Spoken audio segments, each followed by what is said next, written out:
चलिए सबसे पहले तो गैलवे के शुभुओं को बहुत बहुत बधाई, शुभकामनाएं। आप अचीव करें, कामयाब हो आप, और आप एक रोल मॉडल की तरह रहें अपने समाज में, अपने आसपास, अपने परिवार में।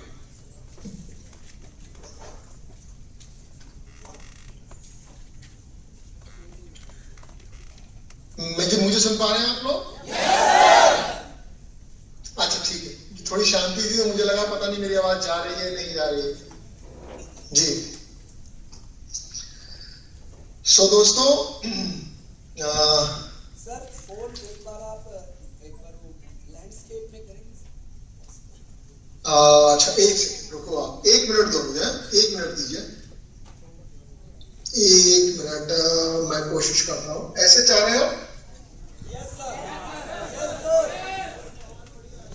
एक सेकंड दीजिए, मैं पूरी कोशिश करता हूँ कि मैं आपके हिसाब से कर पाऊँ।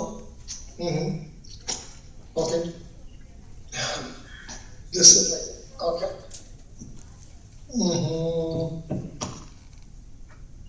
अभी ठीक है? चलिए चलिए, अच्छी बात है, अच्छी बात है। ओके, सो ये हुआ कि चलिए आज मैं आप लोगों से बात करता हूँ। आप सब लोगों ने कुछ चीजें अचीव करी हैं, है ना? गैलवे के शूरवीर हैं सारे। सो दोस्तों, मेरी तो जर्नी बहुत लंबी रही, है ना? जीवन में मैं भी शुरू हुआ आप ही की तरह, करते करते जिंदगी यहां तक लाई। सो मैं एक्चुअली फोन को 1 मिनट, मुझे 1 मिनट देना होगा आपको, 1 मिनट देना होगा। मैं 1 मिनट में करता हूँ दोबारा जो है ना, मैं फोन को सेटल कर लूँ। 1 सेकंड में मिनट। धन्यवाद कुछ, बहुत बहुत धन्यवाद बताने के लिए, थैंक यू, धन्यवाद जी, थैंक यू। तो अभी मैंने फोन अपने हाथ से छोड़ दिया है तो अभी ज्यादा कंफर्टेबल। धन्यवाद, बहुत बहुत धन्यवाद। सो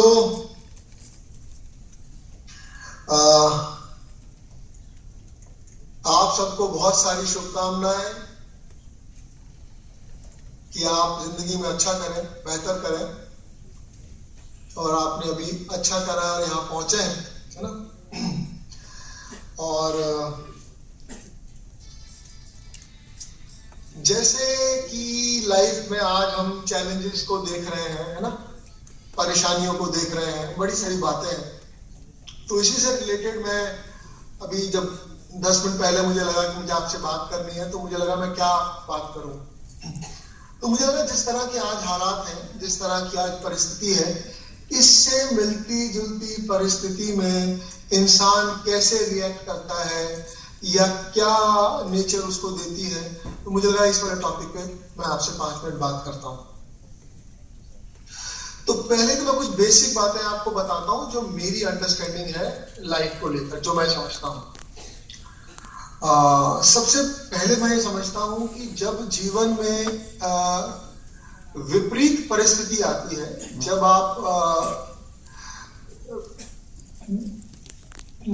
आप परेशान होते हैं, जब आप ज्यादा डिस्टर्ब होते हैं, तो ज्यादातर इंसान मैंने देखा, मैं भी उसी में हूं, जो कि परेशानी को अवॉइड करते हैं, जो कोशिश करता है कि परेशानी नहीं आए। हमारा सारा एफर्ट, सारी कोशिश ये रहती है कि हम किसी भी तरह से लाइफ के अंदर परेशानी में ना फंसे। लेकिन आप नोटिस करना कि परेशानी में एक क्वालिटी होती है, अभाव में स्पेशली, अभाव में ना एक विशेषता है कि अभाव आपको उस परिस्थिति में नए नए तरीके बताती है जिससे कि आप अपनी लाइफ को बेटर कर सको। कभी कभी क्या, most of the time challenges इंसान को बहुत एनर्जी देते हैं, बहुत क्षमता देते हैं उस परेशानी से बाहर निकलने के लिए। जैसे मैंने अगर याद करूं तो मुझे बहुत पुरानी एक बात याद आती है, शायद मैंने ये पढ़ी है किताब में, और जिनके बारे में बात करने लगा हूं मैं, इनसे भगवान ने मुझे मौका भी दिया मुलाकात करने का। मैंने उनके साथ बैठ के खाना भी खाया, उनके घर भी गया, उन्होंने अपनी किताब पे साइन करके भी दिए। मैं बात करता हूँ दारा सिंह जी की।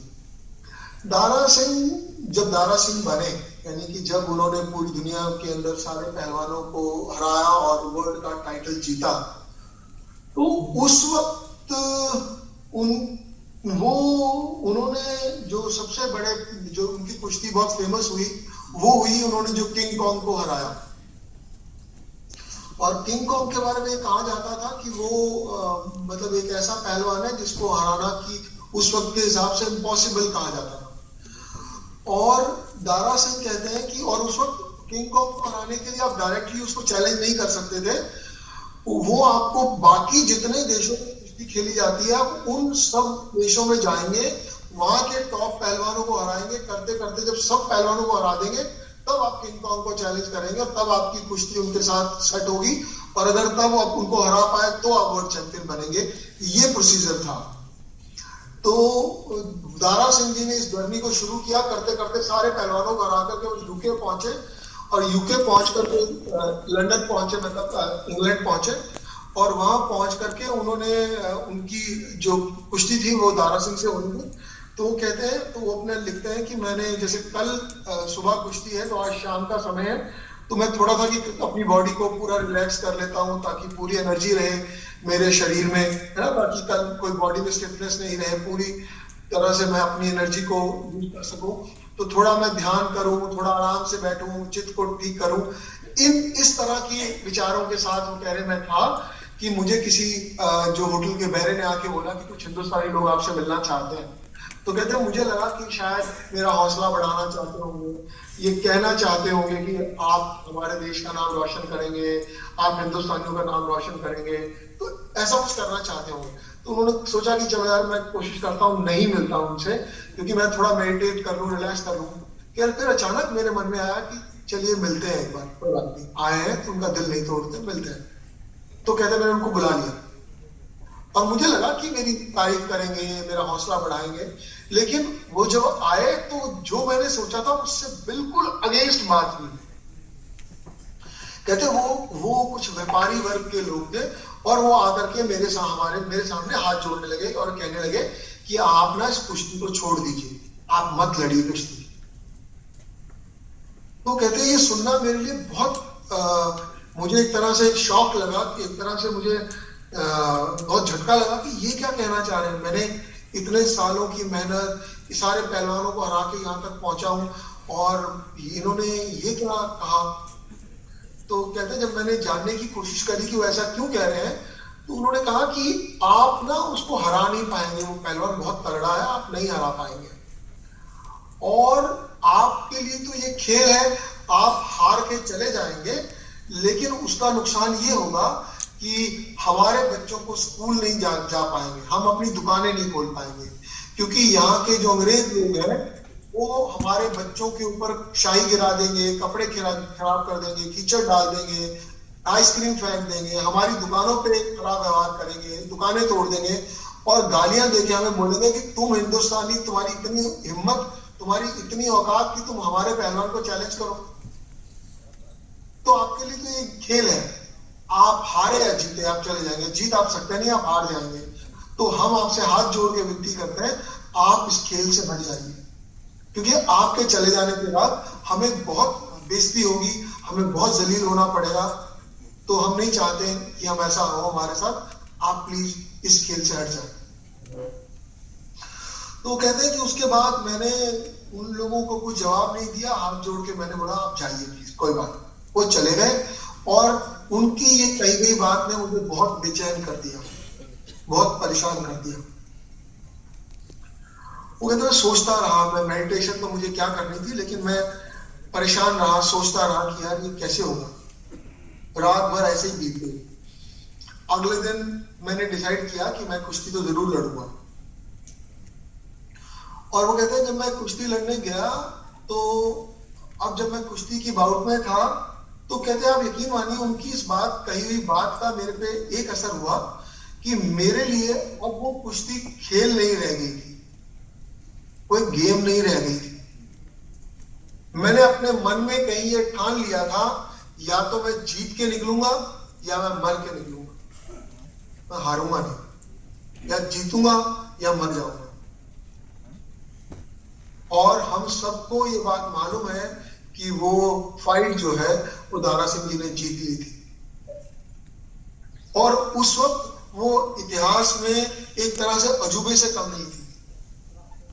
तो दारा सिंह जी ने अपनी किताब में आगे लिखा कि वही लोग जो मेरे यहाँ को हाथ जोड़ रहे थे और ये कह रहे थे कि आप मत लड़ो, उन लोगों ने 3 दिन तक मुझे अपने कंधों पे बिठाकर शहर घुमाया, मुझे कंधों से नहीं उतारा। और वो ये लिखते हैं अपनी किताब में कि शायद मैं वो फाइट हार जाता अगर वो घटना नहीं घटी होती, अगर वो व्यापारी वर्ग के लोग मेरे पास नहीं आए होते, उन्होंने वो सब बातें नहीं कही होती, तो मैं शायद उतनी ताकत से नहीं लड़ता, क्योंकि अब वो मेरे लिए खेल नहीं था, मेरे लिए जिंदगी और मौत का सवाल था। आप इस कहानी में जो मैंने समझा और मैं जो आपसे शेयर करता हूं कि जब आप परेशानी में होते हैं, परेशानी आपको ताकत देती है, आपकी सारी ऊर्जा को इकट्ठा करती है अगर आप उस चैलेंज को एक्सेप्ट करते हैं। तो हमारे जीवन में भी हमेशा किसी ना किसी चीज का अभाव रहता है। आज आप जिंदगी में जिस जगह पे खड़े हैं वह हो सकता है आपको कुछ पैसे का अभाव हो, नेटवर्क का अभाव हो, लीडरशिप का अभाव हो, और किसी चीज का अभाव हो। वो चीज आपको ताकत दे सकती है, उसको अपनी ताकत बनाइए, कमजोरी नहीं। क्योंकि देखिए, मैं ना एक और चीज समझाऊं कि जो परेशानी है ना, परेशानी में एक विशेषता होती है। परेशानी में एक विशेषता होती है, वो ना लोगों को संगठित करती है, और संगठन में बहुत ताकत होती है। जिंदगी में चैलेंजेस हमेशा ही रहते हैं, हमेशा ही रहेंगे। जैसे बहुत पुरानी मैंने किताब में कहानी पढ़ी थी, मैं आपसे शेयर करता हूं, और जो मैं आपसे शेयर कर रहा हूं मैं ये बिल्कुल मानता हूं कि सब मैंने यही समाज से लिया है ना, कुछ किताबों से लिया है, कुछ देखा, सोचा, समझा है। क्योंकि जो हमारा दिमाग है ना, ये एक तरह से डेटा सेंटर है। आप कलेक्ट करते हैं चीजों को, आपने कुर्सी देखी वो कलेक्ट हो गई, कोई घटना देखी वो कलेक्ट हो गई, आपका कलेक्शन सेंटर है, ये डेटा सेंटर है। तो वो ही बातें आपको शिक्षा देती हैं, ज्ञान देती हैं, नॉलेज देती हैं, कहीं काम आती हैं। उन्हीं में से कुछ बातें मैं आपसे शेयर कर रहा हूँ। देखिए, नजरिया जो ना बहुत मायने रखता है जिंदगी में, बहुत मायने रखता है। और एक छोटी सी कहानी के साथ मैं आपको समझाता हूं कि नजरिए से कितना फर्क पड़ता है। और जो बातें मैं आपसे शेयर कर रहा हूं, इन सब बातों ने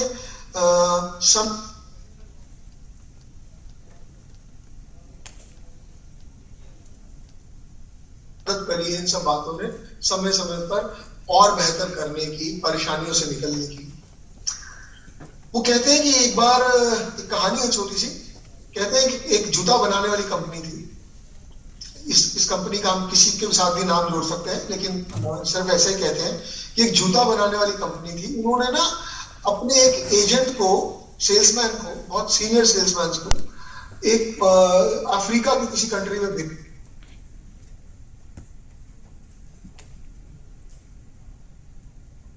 उनको, हेलो, जी जी, धन्यवाद धन्यवाद। तो उन्होंने एक जूता कंपनी ने अपने एक बड़े सीनियर सेल्समैन को भेजा अफ्रीका की कंट्री में, और ये कहा कि जाओ, हम उस कंपनी में चाहते हैं कि हमारी वहां पे फैक्ट्री लगे, हम वहां बेचे सामान। अब जाके स्टडी करके आओ मार्केट, और देखो कि क्या कोई पॉसिबिलिटी है, कुछ संभावना है कि हमारा बिजनेस वहां ग्रो कर जाएगा।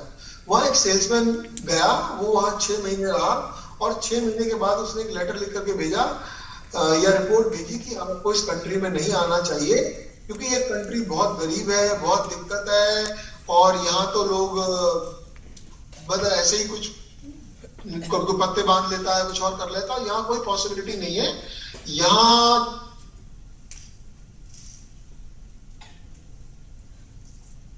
तो उन्होंने दूसरे एक सेल्समैन को भेजा, कि एक और सेल्समैन था, उसने कहा कि क्या मैं ट्राई करूं, क्या ठीक है आप भी जाइए। वो वहां गया और उसने 1 हफ्ते के बाद रिपोर्ट भेजी और उसने कहा कि जितनी जल्दी हो सकता है आप यहाँ पर अपना फैक्ट्री सेटअप कीजिए, क्योंकि यहाँ पर लोगों के पास पहनने के लिए जूते ही नहीं है। अगर हम उनको उसकी वैल्यू समझा देंगे तो पूरा का पूरा देश हमारा कस्टमर है। ये घटना, इसी तरह की ऑलमोस्ट सेम घटना मैंने अपने देश में महसूस करी, अपने खुद के देश में। जब मैं बड़ा हो रहा था तो हमारे यहाँ पहला जूता, महंगा जूता जो मैंने देखा, जितनी मेरी याददाश्त कम करती है, वो वुडलैंड का जूता था। और उसके जो तस्मे थे ना, जिसको हम लेसिस बोलते हैं अंग्रेजी में, तस्मे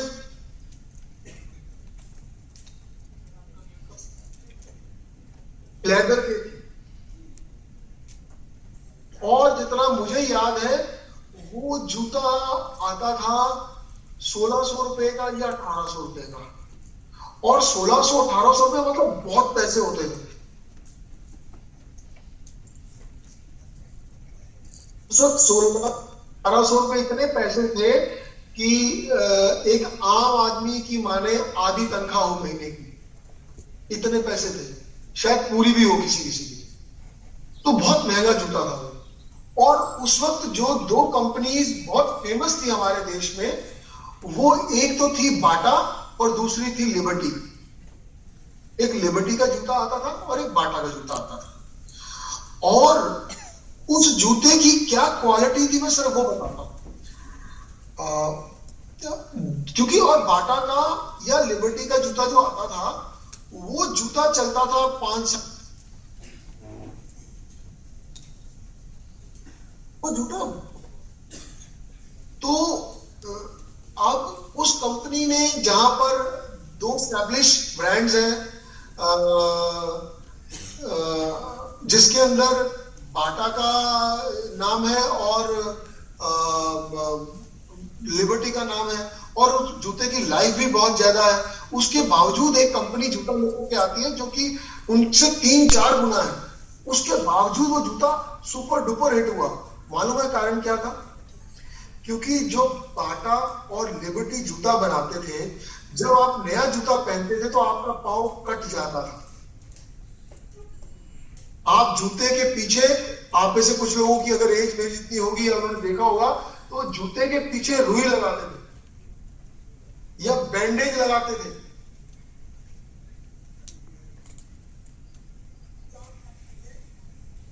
करते थे कि जूते से पांव नहीं कटे, उसके बावजूद पांव कटता था और जूता महीना 2 महीने पहनने के बाद आहिस्ता आहिस्ता ठीक होता था। लेकिन जो ये वुडलैंड का जूता था, इससे पांव नहीं कटता था। और उस जूते ने हिस्ट्री क्रिएट करी।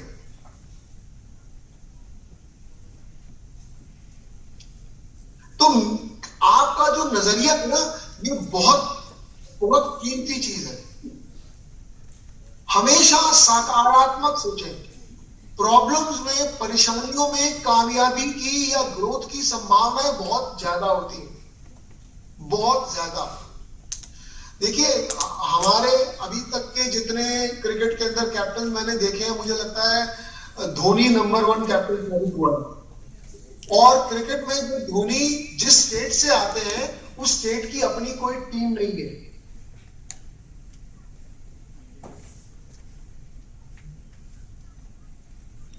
तो आप ये समझे कि जहां परेशानियां हैं, जहां दिक्कत है, वही कामयाबी की या ग्रो करने की संभावनाएं बहुत ज्यादा है।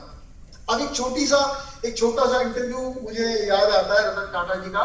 मैं वो उसकी 4 लाइनें आपसे शेयर करता हूं, और ये थोड़ी गहरी है, मतलब समझने वाली है अगर आप समझे तो। रतन टाटा जी का एक इंटरव्यू कोई ले रहे हैं साहब, और वो उनसे कुछ सवाल करते हैं। उन्होंने पूछा कि आप इतने कामयाब कैसे हो गए, मतलब आपको टाटा ग्रुप मिला, वो ऑलरेडी अपने आप में बहुत बड़ा था, लेकिन उसके बावजूद आपने जो जो प्रोजेक्ट लॉन्च किए वो सारे सुपर डुपर हिट होते चले गए। ये कैसे कर पाया, ये कैसे किया आपने? उन्होंने कहा, मैंने हर अपॉर्चुनिटी पे सही फैसला लिया। अब ध्यान से सुनना। उन्होंने कहा, मैंने हर मौके का बहुत फायदा उठाया और मैंने सही फैसला लिया। जब उन्होंने ये कहा कि मैंने सही फैसला लिया, तो उस रिपोर्टर ने पूछा कि सही फैसला कैसे लेते हैं, या आपने सही फैसला कैसे लिया? तो उन्होंने कुछ सोच के बोला, एक्सपीरियंस से, मैंने अपने अनुभव से सही फैसले लिए। तो उनसे पूछा गया कि अच्छा, तो अनुभव कैसे आया? तो उन्होंने कहा गलत फैसले लेके।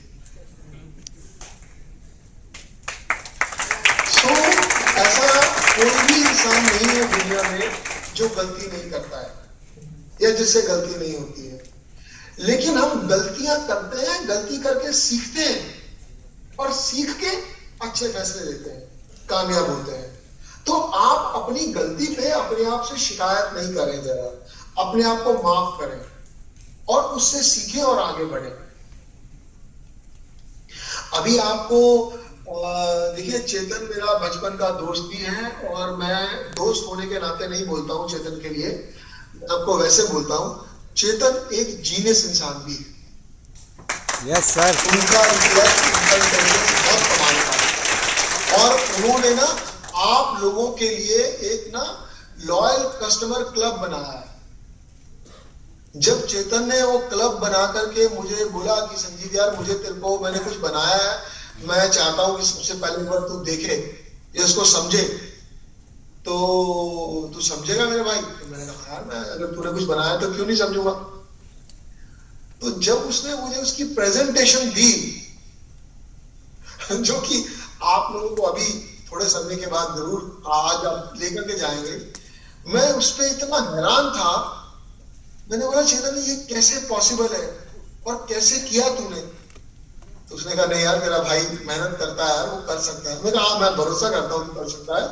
और यकीन मानिए, मैं आपको ज्यादा बड़े शब्दों में नहीं बोलता हूँ, पर आज आप ये लॉयल कस्टमर क्लब के बारे में आपको सरबजीत सर या कुछ सर बताएंगे, है ना। मैं आपको मेरा ऐसा विश्वास है कि आपने आज से पहले ऐसा सुना नहीं होगा और सुनने और समझने के बाद भी आपके मन में ये हैरानी और शक होगा कि क्या ये हो पाएगा। और हम MLM इंडस्ट्री में ये पहले कंपनियां हैं जो ये करने जा रहे हैं, हम पहली कंपनी हैं।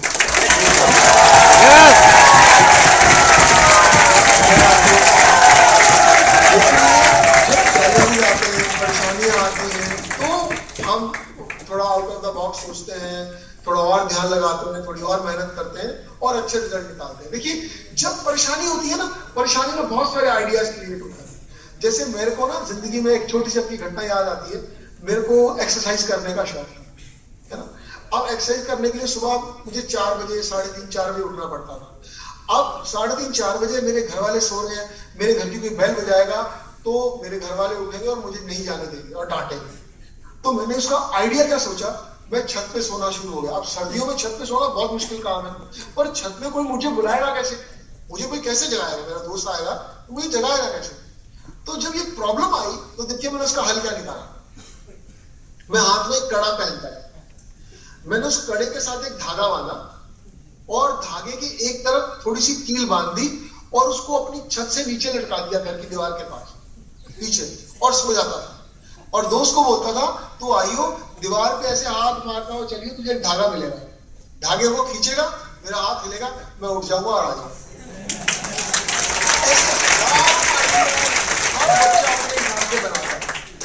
लेकिन कब बनाता है? जब अभाव होता है, जब परेशानी होती है, जब दिक्कत होती है। जिनके पास अभाव नहीं है, ये नहीं है, वो नहीं करते। मुझे साधुओं के बारे में एक बात पता चली, बहुत जो बहुत तपस्या करने वाले साधु हैं, या किसी बहुत बड़ी सन्यासी की बात है शायद, मुझे मालूम नहीं, ये एकदम मुझे याद नहीं आ रहा।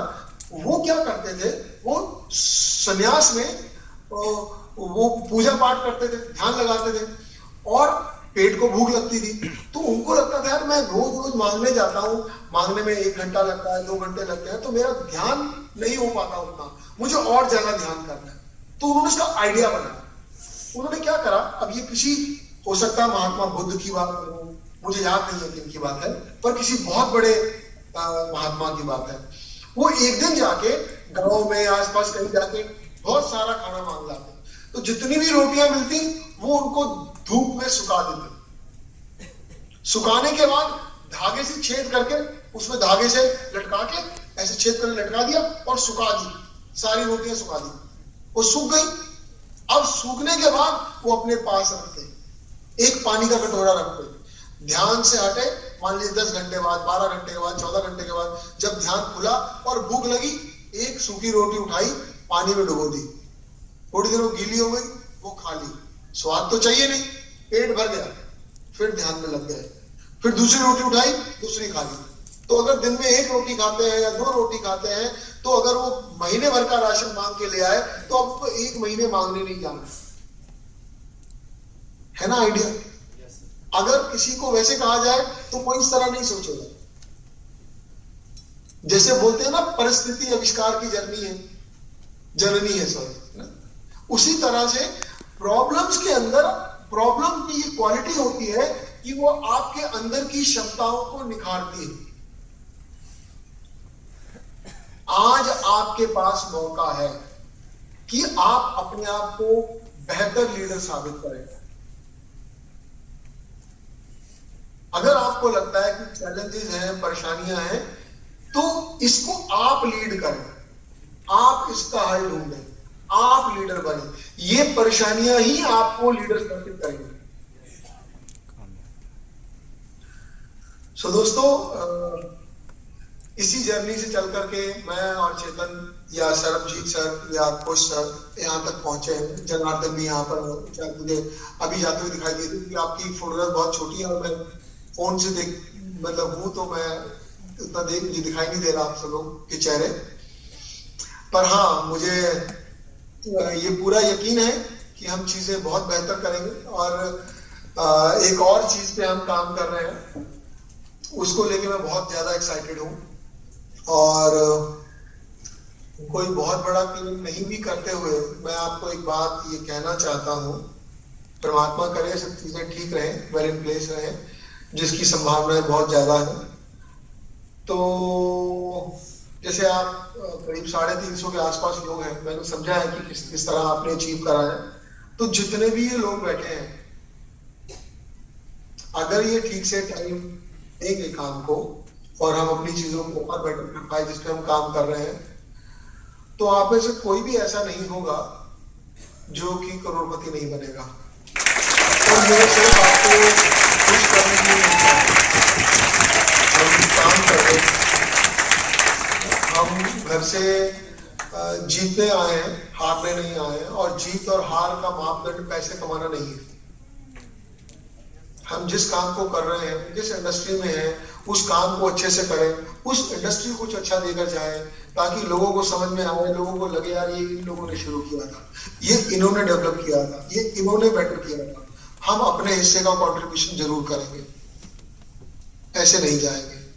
और ये मैं या चेतन अकेले नहीं कर सकते, हम सबको मिलके करना होगा। Yes sir. सो दोस्तों, मेरी शुभकामनाएं आपके साथ हैं। अभी सरबजीत सर या कुछ आपको जो लॉयल कस्टमर क्लब है उसके बारे में बताएंगे। ये बहुत ही फैंटास्टिक क्रिएशन है चेतन की। मुझे उसके साथ दोस्त होने पे भी गर्व है, मेरा पार्टनर है, इस बात का भी मुझे बहुत गर्व है। सरबजीत पे, कुश पे, जनार्दन पे, आप सब पे गर्व है। तो मेरी शुभकामनाएं हैं, आप ईमानदारी से, पूरी ऑनेस्टी से काम कीजिए। और आज ये अभाव, ये परेशानी आपको मौका देती है कि आप अपने आप को लीडर स्थापित करें, इसका फायदा उठाएं। मेरी शुभकामनाएं आपके सामने। बहुत बहुत धन्यवाद।